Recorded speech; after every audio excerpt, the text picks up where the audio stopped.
कर्म तेरे अच्छे हैं तो किस्मत तेरी दासी है, नीयत तेरी अच्छी है तो घर में मथुरा काशी है। मन कभी सही सोचता है तो कभी गलत, क्योंकि आत्मा में प्यार का संस्कार भी है और नफरत का भी। जिस संस्कार को ज़्यादा इस्तेमाल करोगे वही स्वभाव बनता जाएगा। अब ये आपका चुनाव है कि आप प्यार चुनते हो या नफरत। नफरतों में क्या रखा है, मोहब्बत से जीना सीखो, क्योंकि ये दुनिया ना तो तुम्हारा घर है ना ही तुम्हारा ठिकाना। जब दिल में मैल, तबीयत में जिद और शब्दों में मुकाबला आ जाए तो ये तीनों जीत जाते हैं। तब हारते हैं तो सिर्फ रिश्ते। एक गलत पासवर्ड से अगर मोबाइल नहीं खुल सकता तो गलत तरीके से जीवन जीने से खुशियों के दरवाजे भला कैसे खुलेंगे। दूसरों की जिंदगियों में झांकने से कुछ नहीं मिलने वाला। यकीन मानिए, आपकी ज़िंदगी में ऐसा बहुत कुछ है जो इंतज़ार कर रहा है कि आप अपनी ज़िंदगी में झांकें।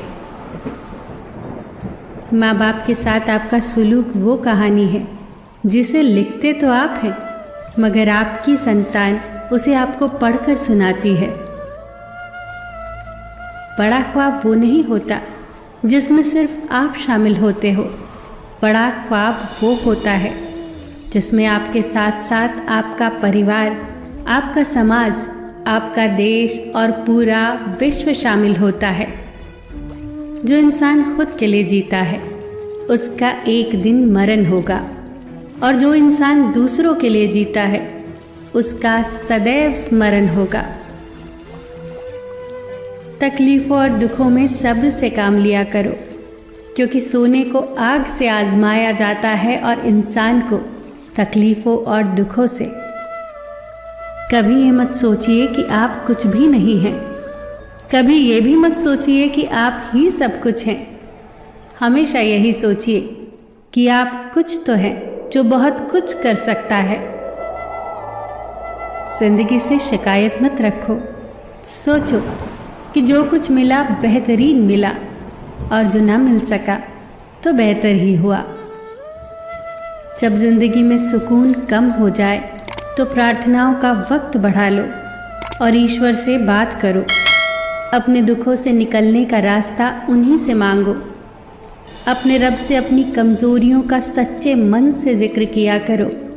वो उन्हें तुम्हारी ताकत बना देगा और उन्हीं से तुम्हें मजबूती और सफलता देगा। याद रखना कि मुश्किलें देने वालों से बड़ा होता है मुश्किलों से निकालने वाला।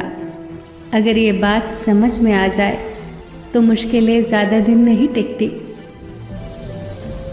मेहनत करो, क्योंकि मेहनत से शरीर तंदुरुस्त, दिमाग साफ, दिल उदार और जेब भरी रहती है। कुएं में उतरने के बाद बाल्टी झुकती है, लेकिन झुकने के बाद भरकर ही निकलती है। जीवन भी कुछ ऐसा ही है। जो झुकता है वो अवश्य कुछ न कुछ लेकर ही उठता है। यही जिंदगी जीने का सार है। 20 वर्ष की आयु में व्यक्ति का जो चेहरा होता है वो प्रकृति की देन है। 30 वर्ष की आयु का चेहरा प्रकृति के उतार चढ़ाव की देन है। लेकिन 50 वर्ष की आयु का चेहरा व्यक्ति की अपनी कमाई होता है। जीवन में अगर आपको नकारात्मक लोग मिल रहे हैं तो घबराइए नहीं, क्योंकि अगर हम गुलाब की तरह खिलना चाहते हैं तो कांटों से तालमेल की कला सीखनी ही पड़ेगी। कमल को देखा है ना, कीचड़ में भी कितनी शान से लहराता है। बस यही है जीवन के साथ तालमेल की कला। मुस्कुराओ कि ज़िंदगी बहुत खूबसूरत है, और मुस्कुराहट के लिए ये वजह काफ़ी है कि परमेश्वर तुमसे प्रेम करता है। फिर मिलेंगे दोस्तों अगली वीडियो के साथ। तब तक के लिए अपना ख्याल रखना और हमेशा मुस्कुराते रहना।